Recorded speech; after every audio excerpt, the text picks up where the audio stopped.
مدنی channel کے مفتشین و دیگر اسلامی بھائیوں کو اپنے مدنی پھولوں سے نوازا. آف ایئر مدنی مذاکرے میں شیخ طریقت امیر اہل سنت دامت برکاتہم العالیہ نے مختصر ملاحظہ کیجئے. فرض ترک کیا اور ہمارا ظن غالب آیا کہ یہ مان جائے گا اس نے فرض ترک کیا یا وہ گناہ کیا جس سے بچنا فرض ہے، تو اب اس کو مطلب سمجھانا اس فرض والے گناہ سے یہ فرض ہو جائے گا. ظن غالب آ گیا، اچھا ترک واجب ہوا اس سے، تو اب وہی ظن غالب کی قید کے ساتھ عرض کر رہا ہوں، اس کو سمجھانا واجب ہوا. سنت موقدہ اس نے ترک کیا، ظن غالب آ گیا، یہ مان جائے گا سمجھانے سے، تو ہم پر وہی کہ سنت موقدہ والا حکم آئے گا سمجھانے کا. اسی طرح علی حد القیاس سنت غیر موقدہ پر وہی حکم نہ سمجھانے کا.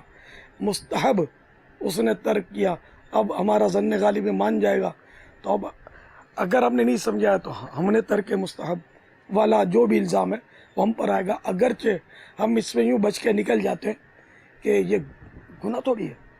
سیدنا جنید بغدادی کی حکایت ہے کہ خواب میں جب انتقال کے بعد دیکھ کر پوچھا ما فعل اللہ بکا، اللہ تعالیٰ نے آپ کے ساتھ کیا معاملہ فرمایا، تو فرمایا کہ نہ یہ میرے تحقیقات اور میرے علوم کی خدمات وہ سب رہ گئیں، رات کو اٹھ کر جو 2 رکعت یا چند رکعت یا 2 رکعت یہ دونوں لکھا ہے، تو یہ 2 رکعت جو رات کو اٹھ کر پڑھتا تھا یہ کام آ گئی، بخشش.